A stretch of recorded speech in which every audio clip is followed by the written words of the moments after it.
समाधान समाधान समाधान। नमस्कार, आदाब, सत श्री अकाल मित्रों, स्वागत है समाधान कार्यक्रम में आप सभी का एक बार पुनः। मित्रों, बेटे ने अपनी माँ को वृद्धाश्रम में पहुँचा दिया था। बहुत समय हो गए। अंत में जब वो मरणासन स्थिति में थीं, अपने बेटे को फ़ोन किया और कहा कि बेटा, क्या तुम थोड़े समय के लिए आ सकते हो। बेटा आया अपनी माँ को देखने के लिए। बहुत बीमार थीं, बिल्कुल मरणासन स्थिति में थीं। उन्होंने अपने बेटे को प्यार से कहा कि बेटा, यहाँ जो बाथरूम है वहाँ पे गर्म पानी नहीं आता, तो ठंड के दिन में ना बहुत दिक्कत होती है। यदि यहाँ एक गर्म पानी का नल लग जाए तो बहुत अच्छा होगा। बेटे ने कहा ठीक है। दूसरी बात उन्होंने कही कि ये जो पंखा है ना, वो पंखा भी ख़राब है, गर्मी के दिनों में बहुत दिक्कत होती है, पंखा ये ठीक हो जाए तो बहुत अच्छा रहेगा। तीसरी बात उन्होंने कही कि ये जो कंबल है ना, वो भी बहुत चुभता है, यदि रजाई हो तो बहुत अच्छा होगा। बेटे ने कहा कि माँ, अब आप एकदम अंतिम स्थिति में पहुँच गई हैं। इतने वर्षों तक आप यहाँ रही हैं, उसके बाद आप ये कह रही हैं इतने साल तक आप इन्हीं के साथ रहीं। माँ ने कहा कि बेटा, अब तो मेरे 2-4 दिन ही रह गए हैं जीवन के। मैं तो ये सोच रही हूँ कि जब तुम्हें यहाँ आना पड़ेगा तो मैंने तो एडजस्ट कर लिया इन सब के साथ, लेकिन मैं जानती हूँ कि तुम इन सब के साथ नहीं रह पाओगे, एडजस्ट नहीं कर पाओगे। इसलिए तुम्हें तकलीफ़ ना हो, उसके लिए मैं ये बात कह रही हूँ। बेटे की आंखें खुल गईं और साथ ही आंखें नम भी हो गईं कि जिस माँ ने मुझे जन्म दिया, पाला पोसा, उसे मैंने यहाँ पहुँचा दिया और इतने वर्षों तक वो इतनी तकलीफ़ों में रही। मित्रों, कई बार हम समझ नहीं पाते, सोच नहीं पाते कि हम क्या कर रहे हैं, और जब ऐसी स्थिति में पहुँच जाते हैं तब हमें ख्याल आता है कि हमने जीवन में शायद अच्छा नहीं किया। इसलिए कम से कम अपने पेरेंट्स, जिन्होंने हमें जीवन दिया है, पाला पोसा है, उनके लिए बहुत आदर सम्मान रखते हुए हम उनका पूरा पूरा ख्याल रखें। निश्चित रूप से कल की भी हमारी यही चर्चा थी, इस पे आपने विचार किया होगा, और आज भी मैं यहीं से शुरुआत कर रहा हूँ, क्योंकि ये हमारे समाज का एक ज्वलंत मुद्दा बनता चला जा रहा है। आप सब अपने जीवन में, अपने घर में, अपने परिवार में सबके साथ मिलजुल करके और अपने खास करके अपने माता पिता के लिए ऐसे आदर और सम्मान का भाव रखते हुए आगे बढ़ रहे होंगे, ऐसी हमें पूरी पूरी उम्मीद भी है और आपसे निवेदन भी है। आइए इसी प्यार के साथ, इसी विश्वास के साथ आज के समाधान की शुरुआत करते हैं। अभिनंदन करते हैं भ्राता जी का। भ्राता जी, बहुत बहुत स्वागत और अभिनंदन है। थैंक्स। विशेष करके माँ के लिए तो बहुत प्यार रहता है। बहुत अच्छी बात। मैं तो इस बात से यही प्रेरणा ले रहा हूँ और सभी युवकों को ये कहना चाहता हूँ कि जो व्यवहार वो अपने माता पिता से कर रहे हैं, उनके बच्चे भी वैसा ही व्यवहार उनसे अवश्य करेंगे, क्योंकि परंपरा बन जाएगी। और ये परंपरा बन गई है। किसी ने शुरू कर दी, 2 ने फॉलो किया, फिर 10 ने किया। आज ये परंपरा हो गई बहुतों में, क्योंकि मनुष्य की आयु भी थोड़ी लंबी हो गई, बच्चे तंग हो जाते हैं, माँ बाप पर खर्च हो रहा है, उनकी बीमारियाँ, कहीं उनका खांसना, कहीं उनका चिड़चिड़ा रहना, तो बहुत परेशानी फील करते हैं बच्चे। इसलिए वो भी इग्नोर करने लगते हैं, क्योंकि उन्हें अपना परिवार संभालना होता है। इन सब चीज़ों में एक अच्छा सामंजस्य स्थापित करने की ज़रूरत होती है। बुजुर्गों को भी चाहिए वो अपनी मनोस्थिति को अच्छा रखे। बीमारी तो आ जाती हैं, आती हैं बुजुर्ग होने पर, लेकिन वो मनोस्थिति को जितना अच्छा रखेंगे, उनके बच्चे और उनके पोतरे उन्हें प्यार देंगे, उनकी सेवा करेंगे और बहुत अच्छा वातावरण बना रखेगा। तो मैं यहाँ केवल युवकों को दोष नहीं दे रहा हूँ, बड़े बुजुर्ग भी अंत तक जाते जाते इरिटेट रहने लगते हैं, गुस्सा करने लगते हैं और बच्चों से कुछ ज़्यादा ही एक्सपेक्ट करने लगते हैं। तो बच्चों को नौकरी भी करनी, उन्हें परिवार भी संभालना है, हो सकता है वहाँ भी उनकी जिम्मेदारी हो, टेंशन वहाँ भी हो, वहाँ वो टेंशन में रहें, घर में आए तो माँ बाप का टेंशन देखें। तो थोड़ा सा बुजुर्गों को भी रिलैक्स और महान बनकर रहना चाहिए। बल्कि कितना अच्छा हो, बहुत परिवारों में ये है कि माँ पोतरों को संभाल रही है सारे, और बच्चे और उसकी पत्नी अच्छी सर्विस में है, जॉब में है, वो अच्छा कमा कर ला रहे हैं, सारा परिवार बहुत सुखी है, वो भी आनंदित हैं छोटे बच्चों के साथ दोनों, और ये भी मुक्त हैं उनकी चींची पोपों से, ये भी स्ट्रेस फ्री हैं। तो बहुत अच्छा रहता है। तो मैं देखता हूँ कई परिवारों में उन्होंने आदर्श स्थापित किया है, खुद बहुत रिलैक्स रहते हैं बड़े, और बच्चों कहते हैं हाँ तुम काम करो अच्छा, अपने को आगे बढ़ाओ, हम घर संभालते रहेंगे। इवन बुजुर्ग जो माँ है वो भोजन भी बना के रखती है, चाय भी रखती है, जब वो आते हैं तो इससे क्या प्यार बना रहता है, सम्मान बना रहता है। तो ऐसी एक परंपरा युवक भी शुरू रखें और बड़े भी ध्यान दें। तो ये जो मनोस्थिति बिगड़ती जा रही है इसको हम संभाल सकते हैं। ऐसा कुछ नहीं कि नहीं संभाला जा सकता, क्योंकि सभी परिवारों के साथ ऐसा नहीं हो रहा है। परिवारों में बहुत अच्छा है भ्राता जी, लेकिन कहीं कहीं जब ये चीज़ें देखने में आती हैं तब ये मन में ज़रूर प्रश्न सा उठ जाता है। एक बात आपने कही भ्राता जी, बहुत अच्छी बात है, दोनों ही समझदार हों, बड़े भी अपने आप को महान बनाएं और घर का जो भी देख रेख है या संभाल है वो भी करें, चिड़चिड़े ना हों। 2-3 चीज़ें हैं भ्राता जी, मैं जानना चाहूँगा। एक, अपने स्वास्थ्य, तो उस पर तो उनका कोई नियंत्रण नहीं है। दूसरा, एक जब बड़े होते हैं तो थोड़ा चिड़चिड़ापन भी स्वभावतः आ ही जाता है, जो प्राकृतिक सा लगने लगता है। तो ऐसी स्थिति में फिर बड़े कैसे अपने आप को ठीक करें? देखिए, मैं एक विशाल रूप से ये चर्चा रखना चाहता हूँ सभी दर्शकों के सामने कि मनुष्य अपने जीवन में जैसे वो हो संभाले, उसको समझ आए। मान लो 30 साल का हो गया, 35 का हो गया, 40-45 का हो गया, अब उसे अपनी लाइफ स्टाइल पर बहुत ध्यान देना चाहिए। वो शरीर में ऐसी गंदगी न भेजने लगे ताकि उसके अंदर बीमारियां बढ़ने लगे, उसके घुटने जवाब देने लगे, उसको शुगर बहुत ज़्यादा हो जाए या ब्लड प्रेशर एकदम हाई रहने लगे। इन चीज़ों का एक उचित समय पर ध्यान देना भी आवश्यक है। बहुत टेंशन में रहने लगे, बहुत क्रोध में रहने लगे तो बीपी तो बढ़ेगा ही, फिर डायबिटीज बढ़ती है, फिर कहीं हार्ट पर इफेक्ट आता है। ये ध्यान रखते हुए कि उसे एक लंबी यात्रा तय करनी है जीवन की, और फिर अपने परिवारों को भी देखना है, बच्चों को भी साथ लेना। वो 85 साल के हो जाएंगे तो बच्चे भी तो 60 के आसपास पहुंचेंगे ना। अब वो भी बुजुर्ग होने की तैयारी में हैं, उनको भी अपना परिवार है, उन्होंने बच्चों की शादी कर दी, हो सकता है उनको पोतरे हो गए हों।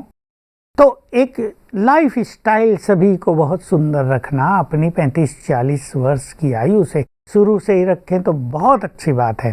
पर ज़्यादा ही खाने पीने का शौक है तो चलो 40 साल तक पूरा कर लें, और फिर एक सुंदर अपनी हेल्थ को स्वयं समझते हुए अपने डॉक्टर खुद बनकर क्या खाना है, क्या नहीं खाना, कैसे रहना है, वॉकिंग भी करनी है, प्रॉपर स्लीप भी लेनी है, अच्छा व्यवहार भी रखना, पीसफुल भी रहना। तो ये जो अंत में मनोस्थिति बिगड़ती है ये नहीं बिगड़ेगी। वो प्रोफेसर रहा, उसने PhD कर ली, उसने बच्चों को पढ़ाया, बहुत योग्य बनाया, अब उसके पास एक अनुभव है जीवन का, और वो देखता है कि बच्चे उसकी बात नहीं मान रहे, वो उसके अनुभवों का फायदा नहीं उठा रहे, तो उसमें इरिटेशन आता है, तुम सब क्या कर रहे हो, तुम सब बिगाड़ोगे, मेरे घर का सत्यानाश करोगे या मेरा बिजनेस तुम नष्ट कर डालोगे।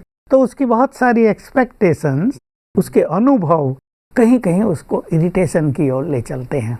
इससे बचना चाहिए। हमने अपने जीवन के 75 साल पूर्ण कर लिए ना, अब बच्चे बड़े हैं, मैच्योर हैं, पढ़े लिखे हैं, वो समझदार हैं। अब वो 50 साल के हो गए, 40 साल के हो गए, they are mature, they are sensible, they are intellectual. अब कारोबार की सारी जिम्मेदारी मन सहित उनको सौंप कर स्वयं लाइट हो जाएं, राजयोग का अभ्यास करें, प्रभु चिंतन की ओर चलें, अपने भविष्य को सुंदर बनाएं, इस जीवन का भविष्य भी और अगले जीवन का की शुरुआत को भी। विचारों में सुंदर परिवर्तन हो जाए कि अब बस इस झंझट में, इस उलझन में मुझे ज्यादा नहीं रहना। ऐसे नहीं मरते दम तक बच्चों पे ऑर्डर चला रहे हैं, उन्हें आदेश दे रहे हैं और भिन्न भिन्न तरह का व्यवहार कर रहे हैं, इससे माहौल बिगड़ा रहता है। 75 साल के हो गए, 70 साल के हो गए, अब बच्चों तुम अपना काम संभालो, हम अब प्रभु साधना में, उसे योग लगाने में, उसकी अनुभूति करने में लगते हैं। तो बच्चे बहुत सम्मान करेंगे, बच्चे बहुत सहयोग देंगे, उनको इरिटेशन भी नहीं होगा, गुस्सा भी नहीं आएगा, और जब मन खुश रहेगा तो हेल्दी लाइफ भी जिएंगे। बिल्कुल, मतलब हमारी जो आश्रम व्यवस्था रही है हमारी संस्कृति में, उसका पालन करना थोड़ा तो करें। 50 साल से ही कर लेते थे वानप्रस्थ, लेकिन 75 साल से तो अपने को मुक्त कर देना। जी जी जी दादाजी, लेकिन जहाँ कहीं एक बीमारी वाली बात आती है कि हम बीमार हो गए, तो अब ऐसे में हमें कहीं वृद्धाश्रम पहुँचा देना, या कहीं ये मान ली बच्चे जब बीमार हुआ करते थे तो हमने तो कभी उन्हें कहीं बाहर नहीं भेजा, हमें वृद्धाश्रम में क्यों पहुँचाया जाए? हाँ, ये तो देखिए गलत है ही, पर इसमें हर एक की सिचुएशन को एग्जामिन करना पड़ेगा। अब बच्चों के पास इतना पैसा ना हो कि फादर के हार्ट के लिए लाखों रुपए खर्च करने हैं, अब बेचारा कहाँ से कर्ज ले, उसकी मान लो छोटी नौकरी है, उसका अपना परिवार है, उसको अपने बच्चों को पढ़ाना है। माँ बाप का जैसा कि हमने चर्चा की व्यवहार अच्छा नहीं है, उनके कारण घर का वातावरण भारी हो रहा है या इनकी मनोस्थिति बिगड़ रही है, तो कई तो ये सोचेंगे भाई इन्हें वहाँ रख दो, चलो पैसा हम देंगे, कम से कम घर में तो शांति रहेगी। और किसी को ये रहता है कि वहाँ बहुत अच्छी ट्रीटमेंट होगी, वहाँ सब व्यवस्थाएं हैं, पैसा हम देते रहेंगे, इनका अच्छा जीवन हो जाएगा, फिर हम इन्हें वापस ले आएंगे। तो ये भिन्न भिन्न कंडीशन को हमें देखना पड़ेगा अलग से, लेकिन उन्हें रिजेक्ट कर देना, उन्हें इग्नोर कर देना और जाओ तुम वृद्धाश्रम में अपना बुढ़ापे तक का जीवन वहीं काटो, गुस्से में भी कुछ कुछ बोल देना, ये तो हमारी मैनर्स के और सभ्यता के प्रतिकूल है। इससे तो सभी बच्चों को, युवकों को बचना ही चाहिए। बिल्कुल, मतलब एक सामंजस्य की स्थिति जितनी हो सकती है बड़े और छोटे दोनों ही आपस में रखें, और छोटे भी जब कभी बुजुर्ग हमारे इस प्रकार से वृद्ध हो गए हैं या बीमार हैं तो अवश्य अपनी तरफ से पूरा ख्याल रखने की कोशिश करें ताकि एक समरसता बनी रहे। क्योंकि भ्राता जी, मैंने कई ऐसे केसेस देखे हैं जहाँ माता पिता जब बहुत बुजुर्ग हो गए हैं तो चूंकि इग्नोर करते हैं बच्चे, तो एक खिन्न सी स्थिति उनकी हो जाती है, बहुत दुखी स्थिति हो जाती है और वो सोचते हैं जिंदगी से तो मौत बेहतर है। तो शायद ये स्थिति बहुत दुखदायी स्थिति हो जाती है। मैं इसमें जरा सी सावधानी मनुष्य को देना चाहता हूँ। देखिए, व्यक्ति ने टेंशन ली अपने बच्चों के लिए जी। इनके लिए भाई मुझे सब कुछ करना है, अच्छा कमाना है, अच्छा बिजनेस बनाना है, अच्छा घर बना देना, वो टेंशन में रहे। वो टेंशन का इफेक्ट दो रूप में आ गया, बीपी हाई होने लगा और हार्ट के पेशेंट बन गए। अब हार्ट पे खर्च बहुत ज़्यादा आता है, लाखों से कम में तो बात ही नहीं होती, और केयर बहुत करनी पड़ती है, बच्चों को रात रात जागना पड़ता है। तो इसमें जो बच्चे हैं, युवक हैं, वो भी कहीं कहीं इरिटेट हो जाते हैं। तो देखिए, उनके लिए टेंशन ली, अब संबंधों में कड़वाहट आ गई। इसलिए अपने लाइफ को स्ट्रेस फ्री व्यतीत करना, थोड़े में ही संतोष रखना, मुझे ही बच्चों के लिए सब कुछ कर देना, इस संकल्प को छोड़ देना चाहिए। हो सकता है बच्चे बहुत सुंदर भाग्य लेकर चल रहे हों, हो सकता है हमारे जाने के बाद वो संपन्न हो जाएं, आज छोटा मकान है उनको बहुत बड़ा बना लें वो अपना। तो इस टेंशन को थोड़ा एक तरफ रखकर अपने जीवन को रिलैक्स रखेंगे तो ये जो कैंसर और हार्ट और ये बड़ी बड़ी जो बीमारियां हो रही है ना, जिसपे खर्च बहुत होता है, जिसपे बच्चे भी फिर इग्नोर करने लगते हैं माँ बाप को, इनसे वो बच सकेंगे। लेकिन कहीं ना कहीं बच्चों को भी अपना कर्तव्य तो पूर्ण करना ही होता है और करते हैं। हम देखते हैं बहुत सारे बच्चे जो भी अब बड़े हो गए हैं, 40 साल 45 साल, अपने माँ बाप के लिए बहुत खर्च करते हैं, कर्ज लेकर भी खर्च करते हैं। ऐसा नहीं कि सभी इग्नोर कर रहे हैं, फिर भी मनुष्य तो मनुष्य है ना, वो सोचता है ना मेरे भी तो बच्चे हैं, मैं इन बूढ़ों के लिए सारा लगाता रहूंगा तो मेरे बच्चों का क्या होगा। मनुष्य कई बार सोचता है। तो इसमें उनकी पति पत्नी दोनों में भी एक बहुत अच्छे विचारों का सामंजस्य होना चाहिए। पत्नी कहेगी तुम अपने माँ बाप के लिए इतना खर्च कर रहे हो, मेरे बच्चों के लिए क्या बचेगा। तो इसमें एक टकराव की स्थिति बन जाती है और इसमें जो लड़का है उस पर भी एक मानसिक दबाव बन जाता है, प्रेशर हो जाता है। इसलिए पत्नी को भी चाहिए वो कोऑपरेट करे। धन ऐसी चीज है जो आता है और जाता है, इसमें बहुत परेशान होने की जरूरत नहीं। हो सकता है आपने 5 लाख अपने बुजुर्गों पर खर्च किए और उनकी मृत्यु भी हो गई। आप ये ना सोचे हमारा पैसा वेस्ट गया, आपको 10 लाख मिल ही जाएगा, इसमें कोई ऐसी बात नहीं है। तो ऐसा थोड़ा हल्का रहकर, उदार रहकर, ब्रॉड माइंडेड रहकर अगर मनुष्य चलेगा तो ये तनाव की स्थिति नहीं बनेगी। बिल्कुल बिल्कुल। चलिए, हमारी कामना तो यही रहती है भ्राता जी कि खुशहाली का माहौल रहे और बुजुर्ग भी जो हैं बहुत ही खुशी खुशी से अपनी जो अंतिम यात्रा है, अपनी जो सेकेंड इनिंग है उसे पूर्ण करें। यदि खिन्नता से पूर्ण करते हैं तो कहीं ना कहीं मन में ये भाव आता है कि ऐसा नहीं होना चाहिए। और बच्चों की भी जिम्मेवारी तो जैसे आपने कहा बनी जाती है। बड़े तो खैर समझदार हैं ही, हम चाहेंगे कि जल्दी से जल्दी सुंदर माहौल हो और वृद्धाश्रम नाम की कोई चीज़ हमारे देश में तो कम से कम ना रहे। दादाजी, कुछ मेल्स हमारे पास आए हैं रोहन जी का, और ये कहते हैं कि ओम शांति सूर्य भाई जी, क्या मेडिटेशन से डिफेक्टिव कलर विजन को ठीक किया जा सकता है? ये एक जेनेटिक डिजीज है और मेडिकल साइंस में इसका कोई भी ट्रीटमेंट नहीं है। देखिए, हम हमेशा ही ये बात कहते आ रहे हैं कि मेडिकल साइंस आजकल हर बीमारी को ठीक नहीं कर पा रही है। मानसिक रोग तो ऐसे ऐसे हो रहे हैं जहाँ मेडिकल साइंस कुछ कर ही नहीं सकती, ऐसी दवाई देते रहते हैं थोड़ी बहुत पेशेंट के सेटिस्फेक्शन के लिए। इसके अलावा भी बहुत सारी बीमारियां ऐसी आजकल निकल गई हैं जिनका कोई इलाज हमारी मेडिकल साइंस के पास नहीं होता, पर स्पिरिचुअल साइंस के पास होता है। क्योंकि मेडिकल साइंस तो केवल वर्तमान सिम्टम्स को देखेगी। भाई किडनी में कहाँ गड़बड़ है, लीवर में कहाँ गड़बड़ है, बीपी कैसा है, या हार्ट कैसा चल रहा है, या और जो भी चीज़, कोलेस्ट्रॉल चेक करेंगे, और ब्लड में कई चीज़ें, यूरिन में वो चेक करते हैं जिससे बीमारी का पता चलता है। पर बीमारियों का एक कारण पूर्व जन्मों के विकर्म भी होते हैं। बीमारी का एक कारण मानसिक टेंशन भी रहती है, निगेटिव थिंकिंग भी रहती है, और कहीं ना कहीं हर बीमारी इधर से ब्रेन से ही शुरू हो रही है। बीज कहीं ना कहीं मनुष्य के ब्रेन में है।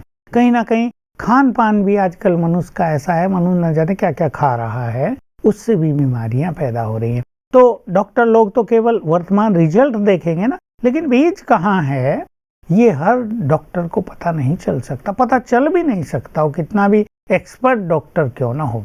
इसलिए स्पिरिचुअल पावर अपने में भरने से ये कई बीमारियां ठीक हो जाती हैं। तो इनको एक तो अपनी आंखों को प्योर एनर्जी देनी पड़ेगी। इसमें ये अभ्यास, मैं परम पवित्र आत्मा हूँ, 3 बार करके ऐसे हाथ मोड़ के आंखों पे रखेंगे, 1 मिनट फील करेंगे प्योर वाइब्रेशंस आंखों को जा रहे हैं और मेरी आंखों को नॉर्मल कर रहे हैं। जो भी ये डिफेक्ट है भिन्न भिन्न कलर्स का, ये समाप्त हो रहा है।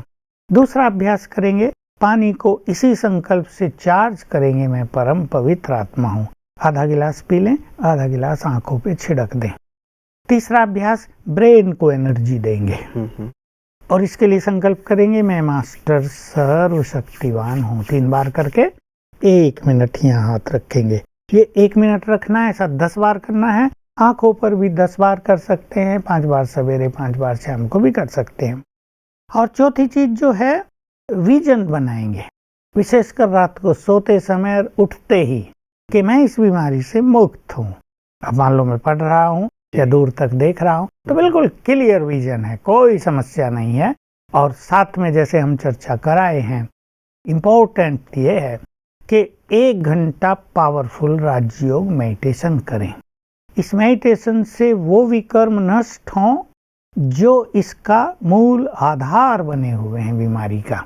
हमने पूर्व जन्म में न जाने क्या किया है, किस पाप कर्म के कारण हमारी विजन में ये डिफेक्ट आ गया है। तो 1 घंटा पावरफुल योग करेंगे, उससे वो विकर्म नष्ट होंगे। बहुत लोग हमारा ये प्रोग्राम सुनकर ही योग करने लगते हैं, वो भी अच्छी बात है। लेकिन राजयोग एक ऐसी विद्या है जो धीरे धीरे सीखनी होती है, क्योंकि मनुष्य का मन बहुत भटकता है। विद्या तो इतनी है कि आत्मिक स्वरूप में स्थित होकर परमात्मा से अपना नाता जोड़ो, उसे विजुअलाइज करो और उसकी एनर्जी को रिसीव करो, उसे बात करो, उसका लव फील करो, उसकी शांति को अनुभव करो, उसकी शक्तियों को अनुभव में लाओ। है तो इतना ही, पर बार बार के अभ्यास से ये क्लियर होता है। इसलिए हम सभी दर्शकों को राय देंगे और देते हैं कि हमारे सेवा केंद्रों पर जाकर 7 डेज कोर्स अवश्य करें, ताकि जो ईश्वरीय ज्ञान है, प्रारंभिक जो ज्ञान है, वो आपको क्लियर हो जाए। तब राजयोग में और आनंद आएगा और आपको पूरी नॉलेज मिलेगी, मैं कौन हूँ, भगवान है कौन, ये संसार का चक्र क्या है, कर्मों की गुह्य गति कैसी है और राजयोग का सही सही मेथड क्या है। तो इससे 1 घंटा जो पावरफुल मेडिटेशन होगा वो पास्ट के विकर्मों को नष्ट करेगा और इन चीजों में रिलैक्स हो जाएंगे। बहुत फायदा होने लगेगा। हो सकता है समय लग जाए, लेकिन हम कहेंगे 3 मास तक ये 4-5 चीजें अवश्य करें। जैसे आपने कहा कि सेवा केंद्र पे जाने की बात है, तो कई लोग तो खैर बहुत दूर में रहते हैं, लेकिन जो नज़दीक भी हैं, कई बार वो अपने पास वक्त न होने की बात कहते हैं कि हम बहुत ज़्यादा व्यस्त रहते हैं सुबह से लेकर रात तक। तो ऐसे जो व्यस्त हैं उन लोगों के लिए क्या कहेंगे? जो बहुत व्यस्त हैं वो अस्त व्यस्त हैं सचमुच क्योंकि वो असली चीजों के लिए टाइम नहीं दे रहे कि उनको अपने को एम्पावर करना है, उन्हें अपने विचारों को शुद्ध करना है, उन्हें सफलता पाने के लिए कुछ इनर पावर्स को बढ़ाना है। यही तो इम्पोर्टेंट चीज है। फिर जब मनुष्य परेशान हो जाता है, जब उसका मन बहुत भटक जाता है, जब उसकी टेंशन उसके लिए महारोग बन जाती है, तब वो कहता है मुझे कुछ करो भाई, बताओ मुझे कुछ। लेकिन मनुष्य को इतना व्यस्त इन सब चीजों में नहीं होना चाहिए कि उसे अपने लिए भी टाइम ना हो। मैं भगवान के लिए नहीं कहूँगा, उसको हमारे टाइम की जरूरत नहीं। हमारे अपने प्योरिफिकेशन के लिए, हमारी अपनी उन्नति के लिए, जिससे मैं फिर रिपीट कर रहा हूँ, जो बहुत इम्पोर्टेंट चीज़ है, सफलता मिले। जीवन में हर कदम पे सफलता मिले तो आनंद ही आनंद होता है ना। एक व्यक्ति ने दुकान डाली, माल रखा, ग्राहक फटाफट आ रहे, प्रॉफिट हो रहा है, तो ही आनंद है ना। दुकान बना दी, माल बहुत ला दिया, ग्राहक 2-4 ही आए तो बेचारा निराश होगा ना। तो वो जितना दुकान पे समय दे रहा है, उससे 1 घंटा निकाल कर अगर अपने लिए समय दे तो उसकी दुकान पे ग्राहकों की संख्या बढ़ेगी ना। तो अपने लिए समय देना आवश्यक है। और मैं ये कभी नहीं मानता कोई व्यक्ति कहे कि मैं तो बहुत बिजी हूँ, मरने की भी फुर्सत नहीं, लेकिन खाने की तो फुर्सत है। कहा जाता है prevention is better than cure. तो जब बीमार हो जाए उसके बाद दवाइयों और दवा खानों के पीछे भागें, उससे अच्छा है कि खुद को वक्त दे दिया जाए। लता जी, जैसे ये एक जेनेटिक प्रॉब्लम थी, क्या आप ऐसे अनुभव में आए हैं कि ठीक हो गए हैं? हाँ, मैंने आंखों के कुछ केस डील किए जो बिल्कुल ऐसे ही थे कि विजन बहुत कम रह गई थी, धुंधला दिखने लगा था। और यही बताया कि माँ बाप को भी ऐसा ही हुआ था एक वृद्ध आयु में जाने पर, लेकिन बच्चों को अभी 30-35 साल की आयु से ये होने लगा, तो काफ़ी इम्प्रूवमेंट हुआ। अब क्योंकि मेरे से 2 केस ऐसे आए थे, मैंने उनके एड्रेस आदि तो नहीं लिए थे, पर मुझे बताया कि काफ़ी इम्प्रूवमेंट है और उन्हें आशाएं बंध गई हैं कि अब उनका सब कुछ धीरे धीरे ठीक हो जाएगा। इसलिए भले जेनेटिक चीज़ें चलती आ रही है, हेरिडिटरी चलती आ रही है, लेकिन अगर हम उन विकर्मों को काट दें जिनके कारण ये सब चलता आ रहा है, तो बहुत कुछ ठीक हो जाता है। सब कुछ ठीक हो सकता है, उसमें संपूर्ण विश्वास हो। ये सोच करके जेनेटिक है, हम हार न मान लें कि अब तो हमें इसको ये झेलना ही पड़ेगा, अब तो हमें सफ़र करना ही है, इसलिए इसके लिए हम तैयार हो जाएं। नहीं, हम सोचें हमें इसको ठीक करना, इसको काटना है बीच से, ताकि अब हमारी संतति को ये फेस न करना पड़े। और अगर मनुष्य दृढ़ता से राजयोग का अभ्यास करे और अपने मन को बहुत प्रसन्न रखने लगे, अपने विचारों को पावरफुल एंड पॉजिटिव बना दे, तो ये जो एक चेन चली आ रही है जन्म जन्म जन्म की, ये कट सकती है और चीज़ें ठीक हो सकती हैं। जी जी, चलिए, एक आशा का दीप आपने जलाया भ्राता जी, क्योंकि अब तक मेडिकल साइंस तो यही कहती थी कि नहीं, जो जेनेटिक है वो जेनेटिक है और वो आपको रहेगी ही, लेकिन योगाभ्यास से, राजयोग के सुंदर अभ्यास से उस चीज़ को अब ब्लॉक किया जा सकता है, समाप्त किया जा सकता है। एक सुंदर समाचार और खुशखबरी है हमारे सभी दर्शकों के लिए। आज के सुंदर प्रकाश के लिए आपका बहुत बहुत शुक्रिया। मित्रों, जैसे भ्राता जी कह रहे थे कि भाई फुर्सत तो निकालनी ही होगी, और सचमुच हम फुर्सत तो निकालते ही हैं। जिस चीज़ में हमारी रुचि होती है वहाँ हम जाते ही हैं। और किसी कवि ने बहुत अच्छी बात कही है कि ज़िंदगी जब तक रहेगी फुर्सत न मिलेगी काम से, कुछ तो पल ऐसा निकालो प्यार कर लो भगवान से। तो खैर, भगवान से तो हमारा प्यार है ही। आज भ्राता जी ने कहा खुद से प्यार करने की बात है, खुद को समय देने की बात है। और सचमुच यदि हम खुद को थोड़ा वक्त देते हैं, खुद को निखारते हैं अंदर से, तो बाहर उसका परिणाम दिखाई देता है। हमारी परफॉर्मेंस बहुत अच्छी होने लगती है, सफलता की ओर हमारे कदम बढ़ने लगते हैं, और साथ ही जीवन तनाव से मुक्त और खुशहाल होने लगता है। यही तो चाहते हैं ना हम। वास्तव में यदि भाग दौड़ कर रहे हैं, धन के लिए ही तो भाग रहे हैं, और धन से हमें क्या चाहिए? सुख और चैन चाहिए। तो सुख और चैन को खो करके धन के पीछे भागना, ये श्रेयस्कर नहीं है। बनिस्बत इसके हम आधे घंटे अपने लिए वक्त जरूर निकालें। और जहाँ से मैंने शुरुआत की थी, बहुत इम्पॉर्टेंट बात है, अपने माता पिता की सेवा से उनके लिए अपने मन में अगाध प्यार और सम्मान रखें। और जैसे उन्होंने हमें पाला है ना, क्यों ना हम भी उन्हें उसी प्रकार की पालना दें। जब वो अपने उम्र के अंतिम पड़ाव पे पहुंच जाएं, तो सच मानिए इससे बहुत सुकून मिलता है, बहुत शांति मिलती है, उनकी बहुत ज़्यादा दुआएं मिलती हैं। और यदि आप फैमिली शब्द को देखें ना, FAMILY, तो ये फैमिली शब्द हमें कहता है father and mother, I love you. कितना सुंदर भाव है ना। तो आज ही अपने माता पिता को अपने घर जाके जरूर कहिएगा आई लव यू। तो प्यार बढ़ता चला जाएगा और उनके मन में भी आपके लिए इतना प्यार उमड़ेगा कि आपका जीवन खुशहाली से भर जाएगा। ये जरूर घर जाने के बाद अवश्य कीजिएगा, और साथ ही अपना और अपने माता पिता का ध्यान रखिएगा। नमस्कार।